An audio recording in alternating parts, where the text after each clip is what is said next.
So let's talk a little bit more about this with Charmaine Yoest, who worked inside the Trump administration. Good to have you with us, Charmaine. We're getting closer to seeing. Yes, thank you. We're getting closer to seeing this redacted affidavit.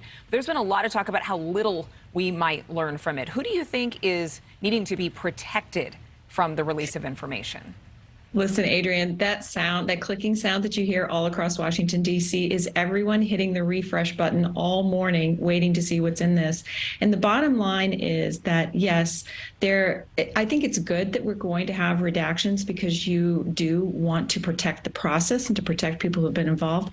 But at the end of the day, there needs to be real substance in this affidavit. This needs to be, the American people need to know that we're not seeing our judicial processes and our FBI continuing to be politicized. They don't have a well of trust with the American people. And so there's this real sense of holding our breath to see what is actually going on here. It's a really dicey game to use the FBI for political processes. And if there's anything that we learned from Watergate, it's the foundational principle of American democracy is that no one is above the law.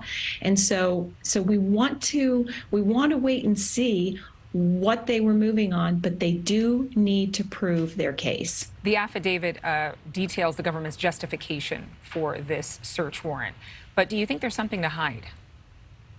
Do I think there's something to hide within from the FBI? Well, that's the important point is that there isn't a question about that, because given the toxicity of American politics right now and the timing of this going into the midterms, it needs to be very, very clear that there was a justifiable reason, because there's a lot of wild things being said out there. And I think we need to call for people to be very responsible, to wait and have both the Trump team and the Biden administration make their case. But it's got to be solid, it's got to be strong, and it can't be a fishing expedition. Yeah. If the DOJ does present evidence that classified information was being mishandled by the former president or his team, even though Mr. Trump has said they were cooperating with the guidelines from the National Archives, what does happen next? Well, the challenge here, Adrienne, as it always is in a legal situation, it depends.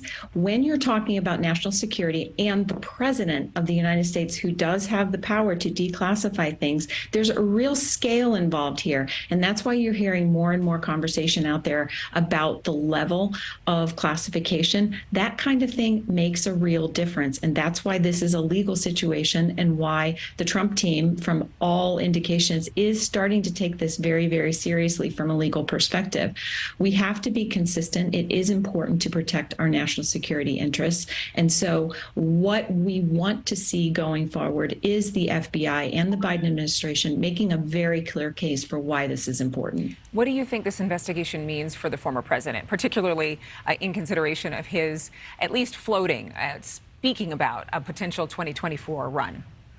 That's such a good question. And this is the thing, is that there's this sense out there from some people that, and this is what's particularly distasteful, is this idea that, they finally got him.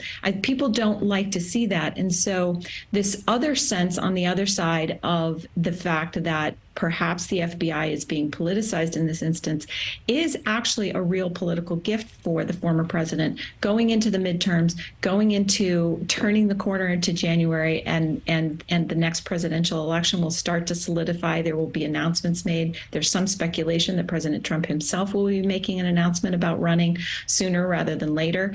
And so this, from that perspective, is actually a real gift to him. Charmaine Yoest, former Trump administration official, thank you very much for being with us on the show this morning. Great to be with you. Thank you for watching. Go to newsnationnow.com to find News Nation on your television provider. And don't forget to click the red subscribe button below to get more of News Nation's fact-driven, unbiased coverage.